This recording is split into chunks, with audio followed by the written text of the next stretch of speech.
लियो हाय, ये एक situational reading है। मैं एक सिचुएशन का past, present, future, outcome and challenges check करूंगी। ये सिचुएशन अगर आपसे मैच हो रहा है तो ये रीडिंग आपके लिए है। Reverse energy is applicable. Leo, एक सिचुएशन से आपने मुंह मोड़ा हुआ है, एक सिचुएशन को आपने ऑन होल्ड रख रखा है, जिसको लेके आपके मन में बहुत ज्यादा फीलिंग्स हैं, जिसको लेके आप बहुत ज्यादा श्योर हैं, फिर भी आप उस सिचुएशन को लेके रुके हुए हो। ये एक लव सिचुएशन हो सकती है, ये एक कोई काम भी हो सकता है कि आप बहुत श्योर हो कोई काम को करने के लिए। आपको पता है यूनिवर्स आपको सपोर्ट कर रही है, येट आप उसकी तरफ एक्शन नहीं ले रहे। करंटली आपका यही एनर्जी चल रही है जहाँ पे आप ऑन होल्ड पे हो और काफी ज्यादा डीप थिंकिंग में हो अपने बारे में। एंड बीच बीच में आपको ये सिचुएशन जो है, जो आपके काफी क्लोज है, वो याद आता है एंड आपको नहीं समझ में आता कि आपको क्या करना चाहिए। Somewhere it gives me a vibe कि आप या आपके पार्टनर कोई श्योर नहीं था इस सिचुएशन को लेके। रिवर्स एनर्जी एप्लीकेबल है, तो हो सकता है कि ये आपके पार्टनर के लिए एप्लीकेबल हो, बट कोई एक इंसान श्योर नहीं था। They hold a lot of love for this situation. वो बहुत श्योर है सिचुएशन को लेके, बट एक्शन नहीं ले रहे हैं। एक्शन ना लेने का रीजन ये है कि या तो हो सकता है पास्ट में उन्होंने ये सिचुएशन को छोड़ा हो खुद से, आपने या उन्होंने, और अब उस सिचुएशन में वापस कैसे जाएं ये नहीं पता। या फिर ये हो सकता है कि आपको पता नहीं कि कैसे एक्शन लेना है। पास्ट में आप बहुत श्योर थे कि आपको टाइम अपने साथ बिताना है। आप बहुत ज़्यादा श्योर थे कि आपको कोई लायबिलिटी नहीं चाहिए, आपको किसी की रिस्पॉन्सिबिलिटी नहीं चाहिए। उसका रीज़न ये था क्योंकि आप एक बहुत डीप हीलिंग में थे। आप किसी मेजर ट्रांसफॉर्मेशन से गो थ्रू किया है, जिसकी वजह से आप एक डीप हीलिंग में गए हैं और इसकी तरफ आप एक्शन भी ले रहे थे। आप लोगों से थोड़ा-सा डिटैच हो रहे थे, ज़्यादा लोगों से बात नहीं कर रहे थे। आपके सारे एक्शन आपको अकेलेपन में लेके जा रहा था, क्योंकि अकेले जब आप होगे तभी आप अपने अंदर के थॉट्स को, अपने अंदर क्या चल रहा है उसको एक बार देखोगे और उस पे वर्क करोगे। प्रेज़ेंट में आप अपने आप को झूठ बोल रहे हो किसी चीज़ को लेके। जैसे मैं अभी देख रही हूँ कि हमारी सिचुएशन ये है कि आप किसी चीज़ की तरफ मुँह मोड़ रहे हो जिसके लिए आप बहुत ज़्यादा प्यार होल्ड करते हो। तो आपका इंट्यूशन बोल रहा है कि ये जो सिचुएशन है इसमें पीस बना लीजिए, इसमें चीज़ें ठीक कर लीजिए। बट आप अपने आप को झूठ बोल रहे हो, आप अपने आप को डिसीव कर रहे हो कि शायद ये कनेक्शन मेरे लिए उतना इम्पोर्टेंट नहीं है, या ये एनर्जी मेरे लिए उतनी इम्पोर्टेंट नहीं है। जबकि आप बहुत ज़्यादा प्यार होल्ड करते हो इस सिचुएशन के लिए, लेकिन आप अपने इंट्यूशन की सुन ही नहीं रहे हो, अपने इंट्यूशन को ब्लॉक कर रहे हो। फ्यूचर में मैं देख रही हूँ कि आप एक ऑन होल्ड स्टेट पे हो, एक वेटिंग स्टेट पे हो, अपनी स्टेबिलिटी को लेके। और ये जो सिचुएशन है, इस सिचुएशन के बारे में बात करने के लिए भी आप बहुत ज़्यादा ऑन होल्ड हो। एक्शन लेने के लिए इस सिचुएशन की तरफ बहुत ऑन होल्ड हो, क्योंकि आपको लगता है कि अगर आपने इसकी तरफ एक्शन लिया तो एक बहुत ही मेजर चेंज हो जाएगा आपकी लाइफ में। एंड ये क्लियरली एक लव रिलेशन है, एंड लव रिलेशन से रिलेटेड ही ये सिचुएशन है, जहाँ पे आपको लगता है कि अगर आपने इस सिचुएशन की तरफ एक्शन लिया तो आप फिर वापस मुड़ नहीं सकते इस एक्शन से। ये एक परमानेंट चेंज हो जाएगा एंड इसीलिए आप इतना ज्यादा अभी ऑन होल्ड पे हो और इसकी तरफ एक्शन नहीं ले रहे।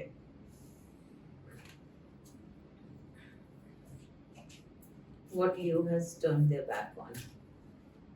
याद रहे कि ये एक रिवर्सिबल एनर्जी भी हो सकती है, या ये हो सकता है कि आपने किसी से ब्रेकअप किया है और नाउ आपने अपना मन बदल दिया है और आप अब इस सिचुएशन की तरफ वापस जाना चाहते हैं।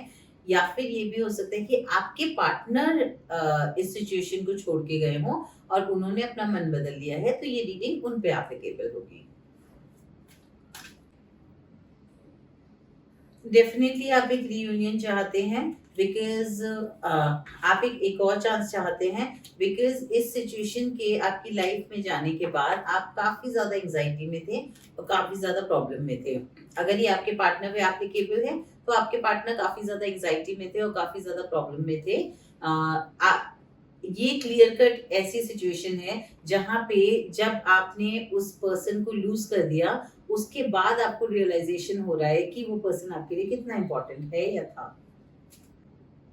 लियो, आपको लगा कि आपकी खुशी अकेले रहने में है, आपको लगा आपकी खुशी इसमें है कि आप अपने कार्मिक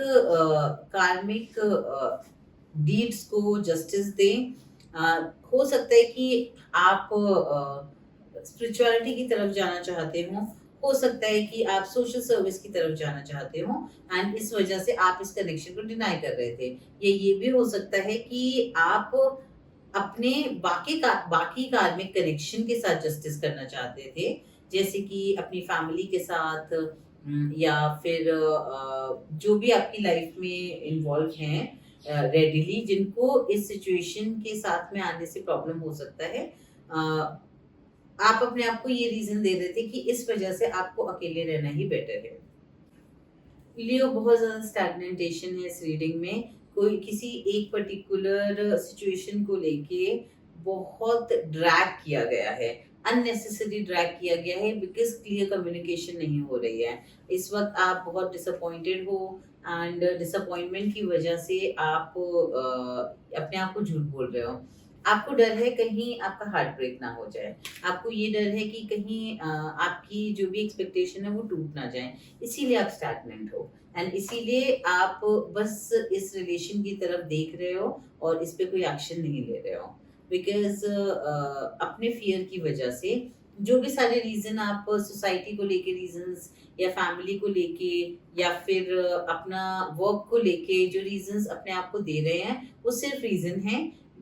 Behind all of them, you have a fear of getting hurt.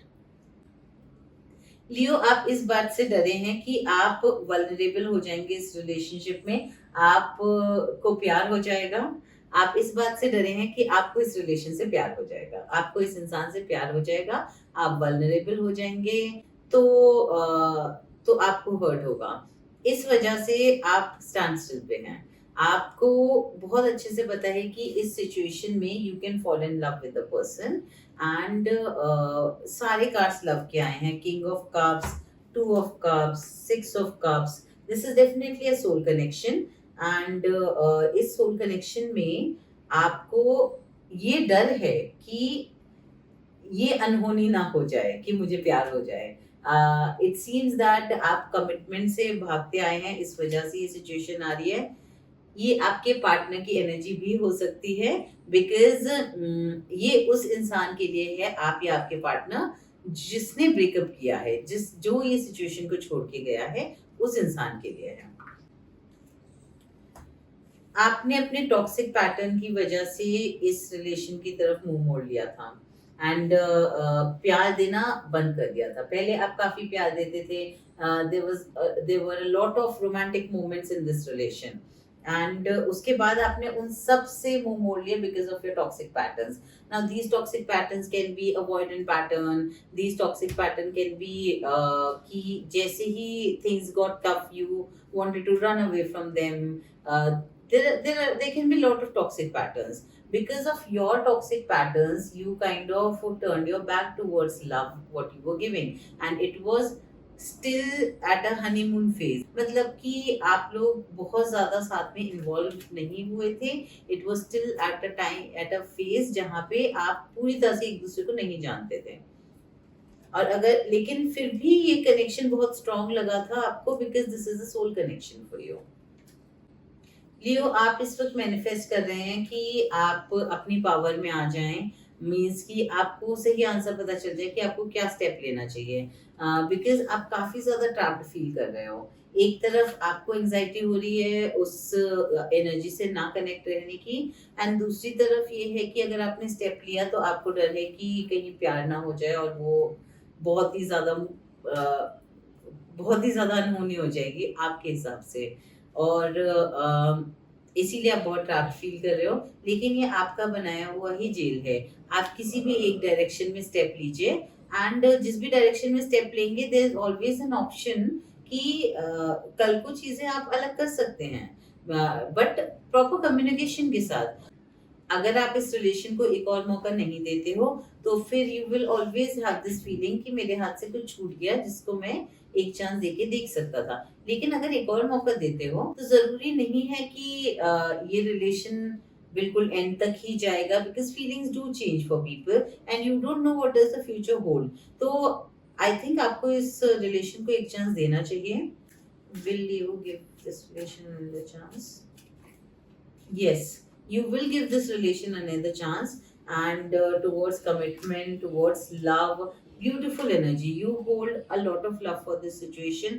जिस चीज का आपको डर है कि कहीं आप you should not give your heart to someone, you should not be vulnerable with someone, कोई आपको hurt ना कर दे, जिस चीज का डर है वो already हो चुका है. You are already in love with this person. So if I want to summarise, तो आपने या आपके पार्टनर ने जिसके लिए भी एक एप्लीकेबल हो, ये रीडिंग आपके रिलेशन में उस इंसान के लिए एप्लीकेबल है जिसने ब्रेकअप किया है। तो जिसने ब्रेकअप किया है वो इस वक्त आपके लिए बहुत ज्यादा, या आप उनके लिए बहुत ज्यादा प्यार फील कर रहे हैं। जो चीज खत्म की थी उसके बारे में बहुत श्योर हैं अभी, एंड इस रिलेशन को एक और मौका देना चाहते हैं, बट समझ नहीं आ रहा किस तरह से दें, कैसे आगे बढ़ें, क्योंकि खुद ही ब्रेकअप किया, अब खुद से कैसे वापस जाएं। पास्ट में आपको लगा था कि शायद अकेले रहना ही बेटर है, और आपने सोसाइटी के हिसाब से अपने आप को रीजंस दे दिए थे। करंट में आप बहुत ज़्यादा हार्ट ब्रोकन फील कर रहे हो, बहुत ज़्यादा एंग्जाइटी है आपको, क्योंकि आपकी इस एनर्जी से कांटेक्ट नहीं हो रहा, बट आपका इंट्यूशन जब बोल रहा है कांटेक्ट करने को या फिर एक्शन लेने को, तो आप होल्ड बैक कर रहे हो, आप रोक रहे हो, आप एक्शन नहीं ले रहे, क्योंकि आप अपने आप को ये समझाने की कोशिश कर रहे हो, नहीं मैं ऐसा फील ही नहीं करता, मुझे एंग्जाइटी हो ही नहीं रही, it's temporary and I get out of it, and you are not taking action towards this thing. Future में मैं देख रही हूँ कि आपने एक्शन नहीं लिया है, आप बिल्कुल वेटिंग टाइम पे हो कि देखते हैं क्या होता है, देखते हैं क्या होता है। It seems you have a lot of patience, because आपको ये डर है कि कहीं आपको इस सिचुएशन से प्यार ना हो जाए, बट आप डेफिनेटली इस सिचुएशन को कांटेक्ट करेंगे, इस एनर्जी को वापस कांटेक्ट करेंगे, बिकॉज आप इस सिचुएशन को ऑलरेडी मैनिफेस्ट कर रहे हो, और आपकी मैनिफेस्टेशन के हिसाब से ही ये टर्न हो रहा है। और जिस बात का आपको डर है कि कहीं आपको उनसे प्यार ना हो जाए, वो ऑलरेडी हो चुका है। So go ahead, give it a chance, and अपने फियर को मत जीतने दीजिए।